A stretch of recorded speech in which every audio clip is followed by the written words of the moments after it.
Baik, bismillahirrahmanirrahim. Assalamualaikum warahmatullahi wabarakatuh.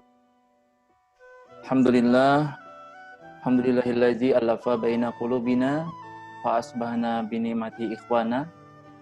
Shalatu wassalamu ala rasulihil mustafa sayyidina maulana Muhammadin wa ala alihi ajma'in amma ba'du. Alhamdulillah, kita bersyukur kepada Allah dengan segala limpahan nikmat yang Allah berikan kepada kita, serta tentunya hidayah yang Allah berikan kepada kita, hingga kita ditetapkan dalam keimanan, dalam keislaman, dan di dalam berbuat ihsan atau berbuat baik. Salawat serta salam selalu kita sampaikan kepada baginda Nabi besar Muhammad sallallahu alaihi wasallam, serta para keluarga, sahabat, dan tentunya kita semua umat beliau, kita semua para santri Hidayatul Quran yang sama-sama mempelajari sirah Nabi, perjalanan hidup Nabi, sejarah Nabi Muhammad SAW. Semoga sekali lagi dengan mempelajari sirah ini, Allah golongkan kita sebagai umat-umat Rasulullah yang kelak mendapatkan syafaat Nabi Muhammad SAW. Pertama, Ustadz ingin mengucapkan berduka cita, turut berbelasungkawa atas meninggalnya paman dari Ananda Raihan dan Raymond, Bapak Wali Kota Banjarbaru, Bapak Haji Najmi Adani, di tengah tugas beliau mengabdi untuk warga Banjarbaru, menjalankan tugas sebagai Wali Kota Banjarbaru, dan di tengah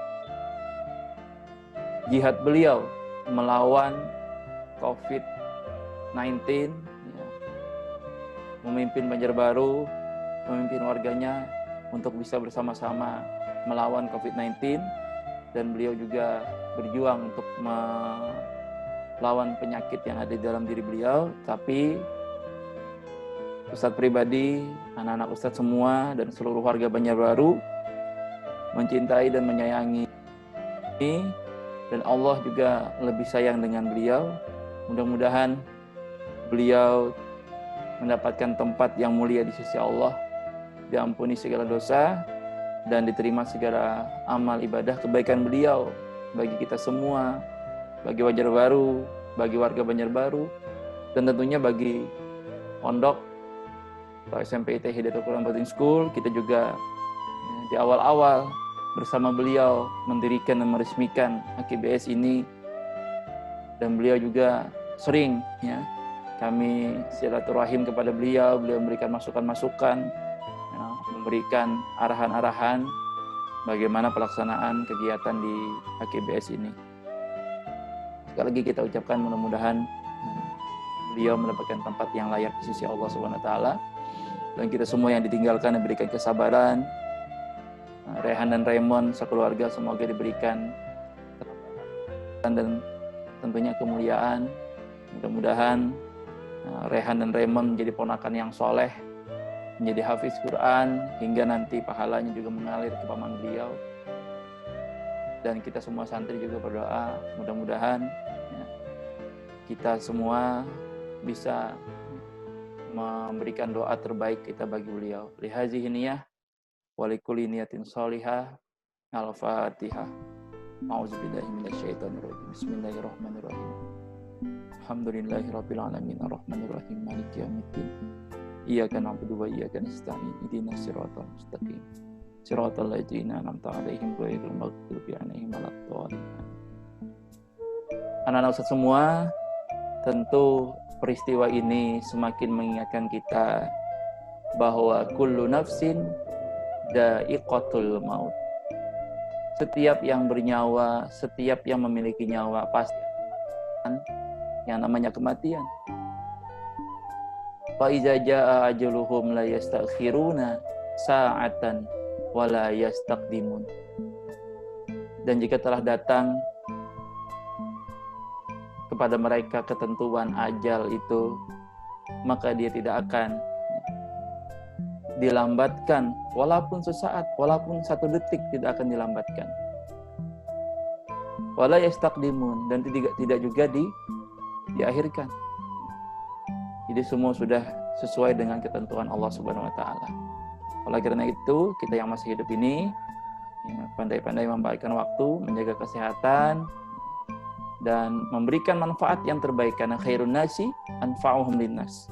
Sebaik-baik manusia adalah yang paling bermanfaat bagi manusia lainnya.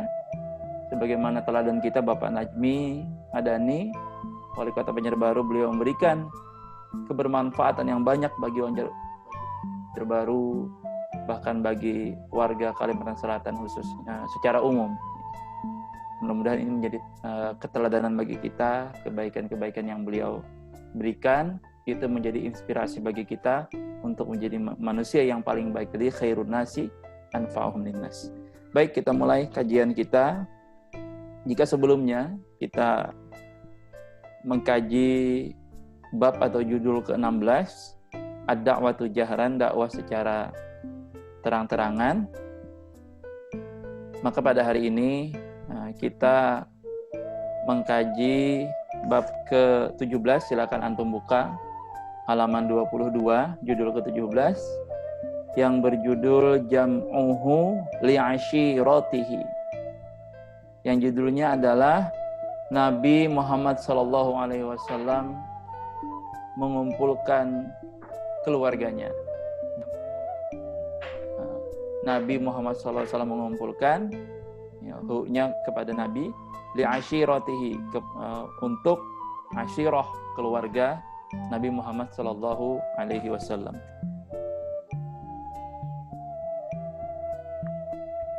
Kita buka bagian pertama. Nah, ini awal-awal dakwah Nabi Muhammad SAW. Setelah tadi dakwah secara terang-terangan. Ya. Bagian pertama, jama'an nabiyyu ahlahu wa aqaribahu lamma nazala alaihi qauluhu ta'ala. Nabi Muhammad SAW mengumpulkan keluarganya, jamaah itu mengumpulkan, ahlahu itu keluarganya, keluarga Nabi Muhammad SAW, wa aqaribahu dan kerabatnya, lamma nazala alaihi qauluhu ta'ala, ketika turun firman Allah Ta'ala kepada beliau. Apa firman Allah Ta'ala? Dan insya Allah ya, sebagian antum juga mungkin sudah hafal ayat ini, yaitu adalah wa anzir ashiratakal aqrabin. Wa anzir, dan peringatkanlah ya, ashirataka, keluargamu, al aqrabin, yang dekat-dekat. Jadi ini strategi atau metode dakwah yang langsung diajarkan oleh Allah Subhanahu wa taala, yaitu sebelum ya memperingatkan, sebelum mendakwahi orang secara banyak, maka mendakwahi keluarga dekat terlebih dahulu. Maka Rasulullah pun ya, mendakwahkannya. Ini di pembahasan nomor 2. Antum bisa lihat pembahasan nomor 2.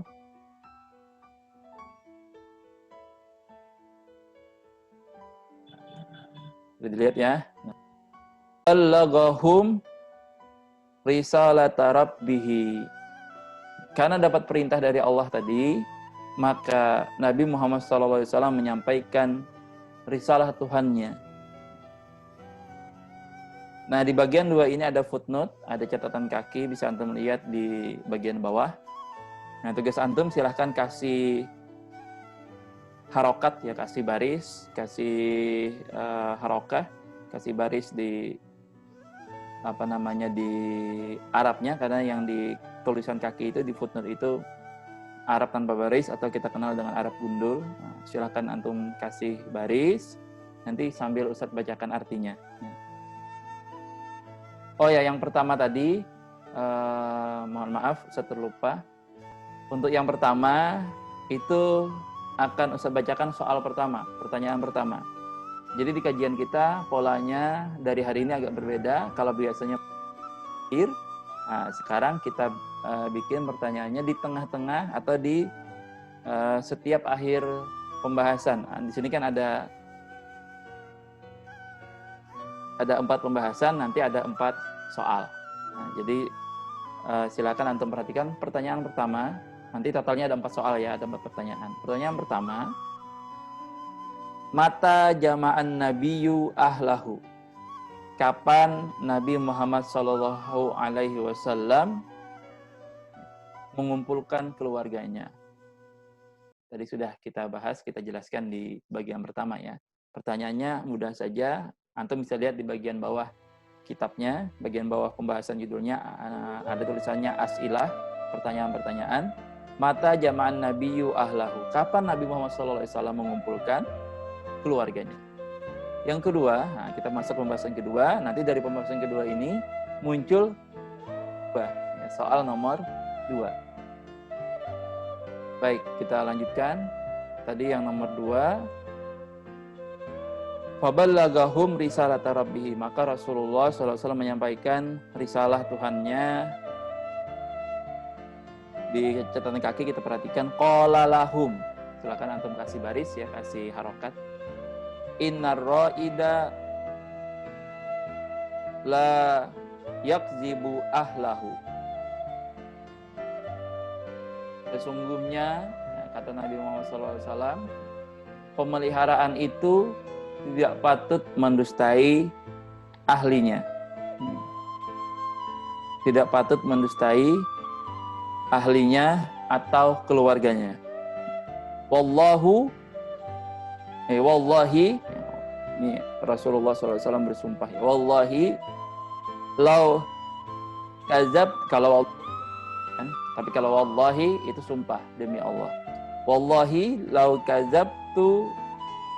kazabtun nas jami'an ma kazabtukum. Sesungguhnya ya, seandainya aku berdusta kepada manusia seluruhnya, maka kazabtukum, tidaklah aku berdusta kepadamu.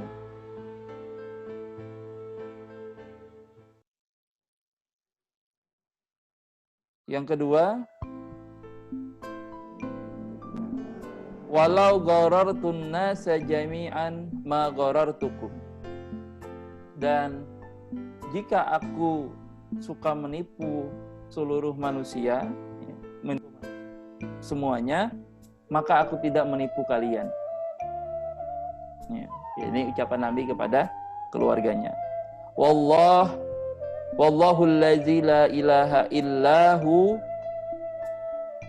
Wallahu allazi la ilaha illa huwa inni la rasulullahi ilaikum khassah. Demi Allah yang tiada Tuhan selain Dia, sesungguhnya aku ini adalah utusan Allah khusus untukmu. Khusus untukmu. Ilaikum khassatan wa ilan nasi kafatan. Dan khusus juga untuk seluruh manusia pada umumnya. Kalau khusus tadi untuk keluarga, dan kepada seluruh manusia pada umumnya secara menyeluruh, kafatan. Wallahi, ini lagi sumpah lagi. Wallahi la tamutunna kama tanamuna.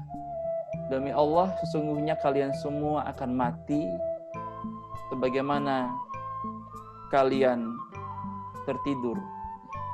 Maka ada istilah an-naumu nisful maut. Tidur itu adalah separuhnya atau setengahnya mati.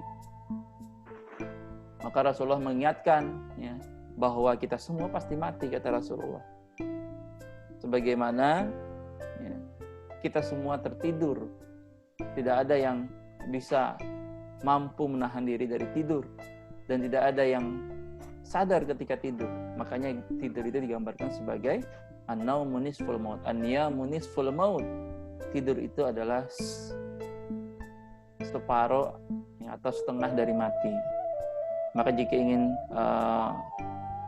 melihat bagaimana mati, ya, perumpamaannya sebagaimana orang tertidur, tidak bisa berbuat apa-apa. Wala tub'atsunna kama tastayqizuna. Kalau tadi perumpamaannya kalian semua akan mati sebagaimana kalian tertidur, maka sesungguhnya kalian semua akan dibangkitkan sebagaimana kalian terbangun dari tidur atau terjaga dari tidur. Jadi Nabi memberikan perumpamaan, dibangkitkan nanti setelah mati, itu sebagaimana perumpamaan orang yang dibangunkan ketika tidur. Makanya sebelum tidur kita berdoa, Bismika Allahumma ahya wa amut. Ya Allah, dengan namamu, dengan asmamu, ya, aku hidup, dan dengan asmamu aku meninggal. Maka setelah tidur kita juga berdoa, Alhamdulillahilladzi ahyana ba'dama amatana wa ilaihin nusyur. Nah, segala puji hanya bagi Allah, ya, yang telah menghidupkan kami setelah kami mati, setelah kami tertidur tadi. Bahkan juga setelah kami mati nanti akan dibangkitkan. Wa ilaihi nusur, dan kepadanya lah tempat kita kembali. Kita lanjutkan. Wala tuhasabanna bima ta'malun. Dan sesungguhnya ya, kamu akan dihisab, kalian akan dihisab ya, sesuai dengan apa yang kalian kerjakan. Wala tujzauna bil ihsani ihsana. Dan sesungguhnya kalian akan diberikan ya, balasan kebaikan, balasan ihsan ya, bil ihsan, dengan kebaikan. Makanya sering ya, Ustaz ulang-ulangi, in ahsantum li anfusikum wa in asatum falaha. Dan jika kalian berbuat baik, maka kebaikan itu akan kembali menjadi kebaikan bagi kalian, baik kebaikan di dunia, ya, lebih-lebih kebaikan di akhirat, lebih-lebih kebaikan di dalam kubur. Dan jika kalian berbuat buruk, berbuat jahat, maka kejahatan itu akan kembali kepada kalian juga. Wa bisu'i su'an. La tujzauna bil ihsani ihsanan wa bisu'i su'an. Sesungguhnya kalian akan diberikan balasan. Yang berbuat baik akan dibalas kebaikan, yang berbuat su akan dibalas dengan su. Apa itu su? Keburukan atau kejahatan. Wa innahal jannatu abadan. Dan sesungguhnya dialah surga. Sesungguhnya balasan itu adalah wa innahal jannatu abadan awin naru abadan. Dan sesungguhnya balasan itu adalah surga yang kekal di dalamnya ataupun neraka yang selama-lamanya. Dan kajian kita hari ini sekali lagi membahas tentang kematian. Bagaimana yang tadi di awal saya sampaikan ya, bahwa kullu nafsin dha'iqatul maut, setiap yang bernyawa pasti akan merasakan mati. Entah itu lambat, entah itu cepat, tidak ada yang mengetahui. Tidak ada yang mengetahui. Bisa jadi memang orang yang lebih tua meninggal lebih dulu, ataupun sebaliknya yang justru yang lebih muda yang meninggal lebih dahulu.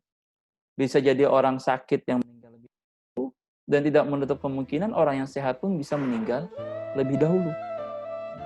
Bahkan ya, pernah kan kita mendengar sebuah cerita, ada seorang dokter, ya, dia memvonis pasiennya ya, tidak akan bertahan selama seminggu. Ya.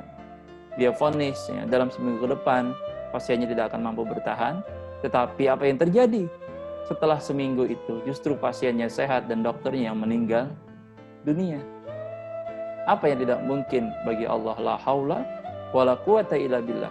Seorang dokter hanya mampu melihat, hanya mampu memperkirakan, hanya mampu memprediksi, hanya mampu mengobati dengan obat-obat yang ditemukan oleh manusia. Tetapi sekali lagi urusan umur, urusan ajal, urusan maut, urusan hidup, itu Allah yang menentukan.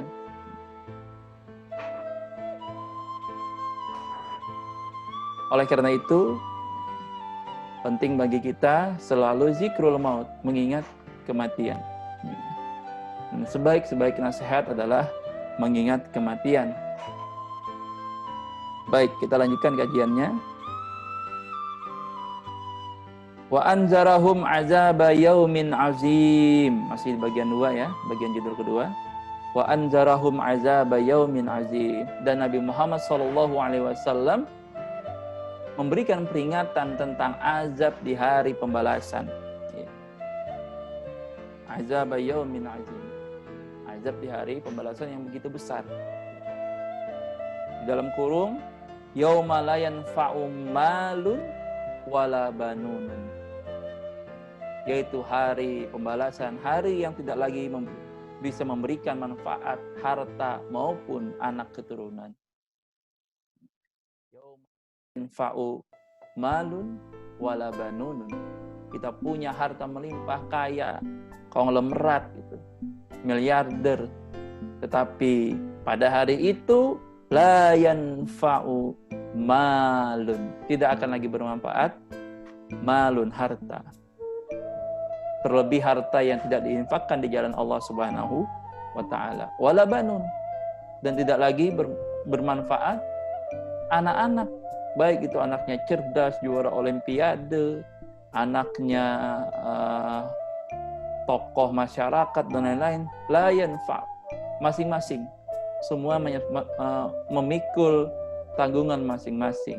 La yaziru waziratun wizra ukhra. Nah, tidak akan memberikan manfaat, tidak akan memberatkan timbangan, ya. Tidak akan ditimpa dengan perbuatan orang lain. Ya, semua membawa timbangan amal masing-masing. Oleh karena itu, malun wa banun tadi masih bisa bermanfaat, memberikan manfaat selagi yaumun azim tadi belum datang kepada seluruh umat manusia. Dengan apa malun wa banun tadi bermanfaat? Harta dan anak-anak tadi, harta yang dijalankan, diberikan, disumbangkan, diinfakkan, atau diberdayakan di jalan Allah. Membangun pesantren, menyumbang masjid, ya. Menyumbang orang yang tidak mampu, infak, sedekah, donasi, itu malun yang bermanfaat selama di dunia, nanti balasannya adalah di akhirat. Dan bagaimana banun anak-anak agar bisa memberikan manfaat selama belum datang yaumun azim tadi? Adalah anak-anak yang soleh, anak-anak yang memberikan manfaat bagi kehidupan akhirat kedua orang tuanya. Sebagaimana antum semua insya Allah, ya, anak pondok pesantren, anak SMP IT, Hidayah Al-Quran, dan anak-anak pesantren lainnya, semuanya menjadi anak yang soleh. Waladun solihun yad'ulah, anak yang soleh yang mendoakan kedua orang tuanya. Bahkan insya Allah menjadi hafiz Al-Quran. Kalau sudah menjadi hafiz Al-Quran, maka insya Allah, ya, akan memberikan mahkota bagi kedua orang tuanya, mahkota kemuliaan. Ya. Baik, kita masuk ke pembahasan ketiga. Bagaimana tadi saya sampaikan, di bagian kedua ini muncul pertanyaan kedua atau soal nomor 2. Ya, jadi insya Allah setiap pembahasan ada soalnya. Pertanyaan nomor 2, Maza qala lahum, apa yang dikatakan Nabi Muhammad SAW kepada mereka, kepada para keluarga dekat. Itu tadi yang saya jelaskan di bagian bawah, ya, bagian footnote tadi, bagian catatan kaki. Apa saja yang dikatakan Nabi Muhammad SAW kepada para keluarganya. Pembahasan ketiga, nanti dari nomor 3 ini muncul soal pertanyaan nomor 3. Fatakallamal qaumu kalaman layyinan, maka orang-orang pada saat itu menganggap remeh atau menyepelekan, ya, perkataan Nabi Muhammad sallallahu alaihi wasallam, illa ammahu Abu Lahab. Ya.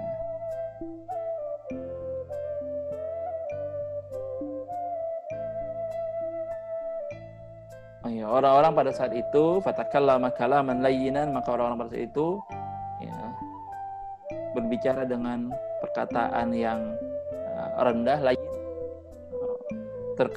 cenderung meremehkan, menyepelekan. Ya. Dan paman beliau Abu Lahab ya, adalah orang allazi kana aduwwahul asyad. Ya, menjadi orang yang menjadi musuh yang paling besar atau yang paling memusuhi Nabi Muhammad sallallahu alaihi wasallam. Padahal beliau adalah paman Nabi Muhammad sallallahu alaihi wasallam.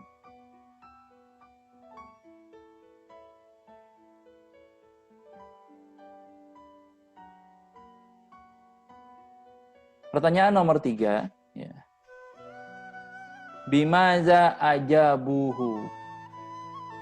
Dengan apa ya, atau bagaimana orang-orang tadi menanggapi dakwah Nabi Muhammad sallallahu alaihi wasallam. Bimaza ajabuhu. Dengan apa orang-orang tadi menanggapi dakwah Nabi Muhammad sallallahu alaihi wasallam. Kita masuk ke pembahasan terakhir, pembahasan nomor 4. Fa innahu raddan qabihan. Maka ya, Abu Lahab tadi ya, menolaknya dengan penolakan yang menjelekkan, ya. Penolakan yang jelek, rad dan kabihan. Ya. Istilahnya menolak, habis itu mengata-ngatai, ya. Rad dan kabihan. Ya, menolak dengan sangat pamannya yang bernama Abu Lahab tadi. Wa talaba minhum al-qabda alaihi, dan Abu Lahab tadi meminta orang-orang untuk menangkap Nabi Muhammad sallallahu alaihi wasallam.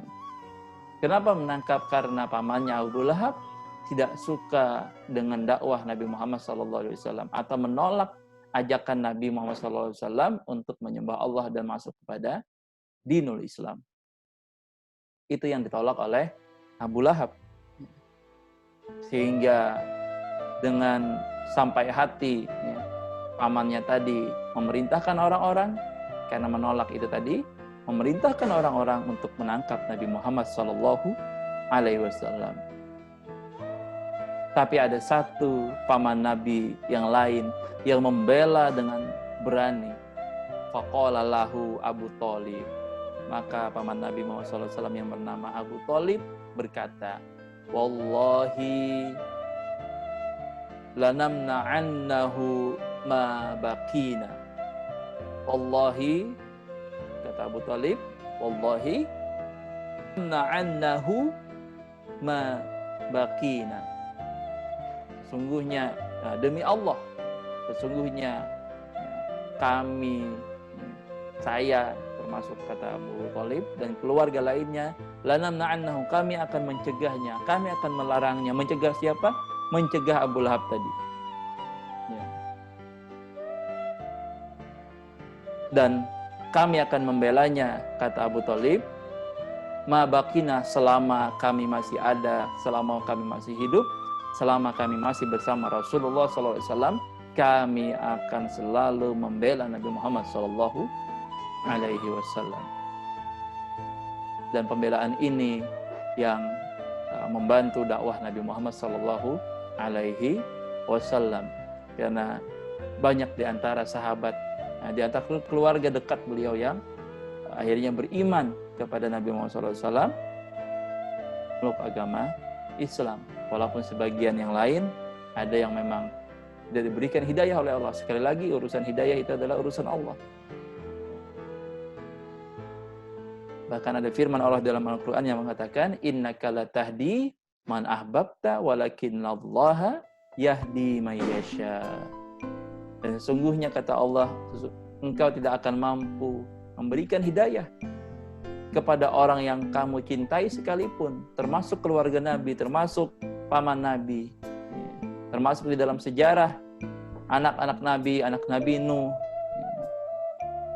yang tidak beriman kepada ayahnya. Bagian dari istri Nabi terdahulu juga dia tidak beriman. Kenapa? Innaka la tahdi man ahbabta, sesungguhnya kamu tidak akan mampu memberikan hidayah kepada orang yang kamu cintai sekalipun termasuk keluarga dan kerabat. Walakinallaha yahdi, akan tetapi Allah memberikan hidayah kepada orang yang Dia kehendaki. Bahkan itu bisa jadi mantan penjahat sekalipun, mantan preman, ya, mantan koruptor, mantan pecandu narkoba. Jika Allah berkata, ya, dapat hidayah. Kalau Allah berkata, fa iza arada syai'an ayyaqula lahu kun fayakun. Jika Allah menghendaki segala sesuatu, Allah hanya cukup berkata kun fayakun. Jadi, maka jadilah. Dapat hidayah, maka dapat hidayahlah. Sehingga urusan hidayah itu merupakan hak utama, hak prerogatifnya Allah Subhanahu wa Ta'ala. Begitu juga dengan dakwah Nabi Muhammad Sallallahu Alaihi Wasallam. Rasulullah hanya menyampaikan dakwahnya, menyampaikan kebenaran, mengajak orang lain, ya, tidak memaksa.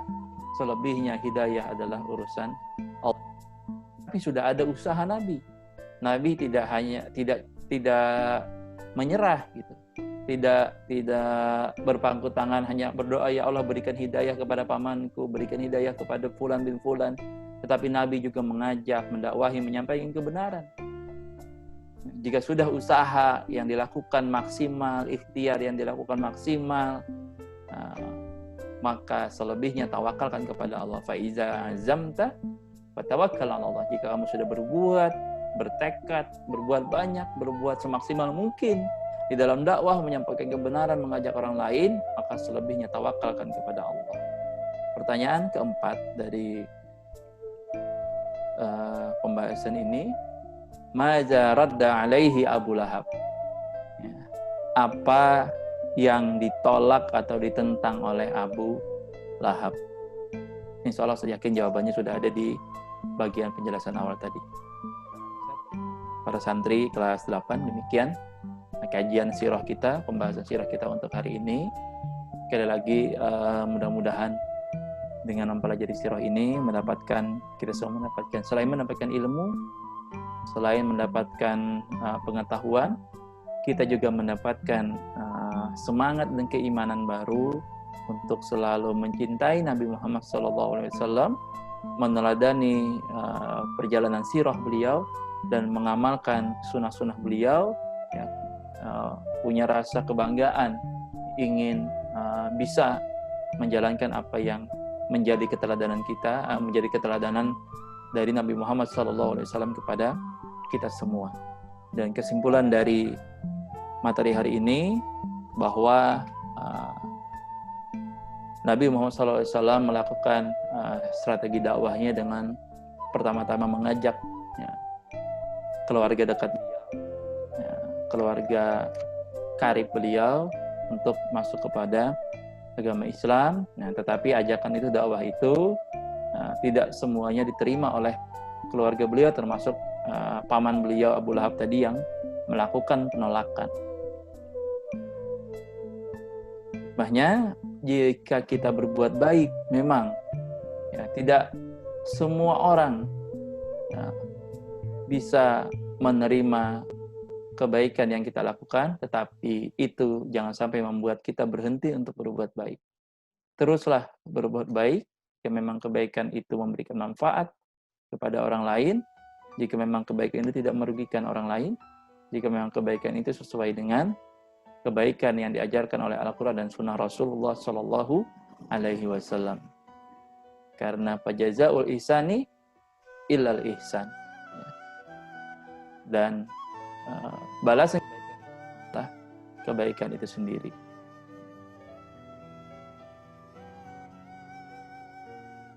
May yaf'al mithqala dzarratin khairan yarah.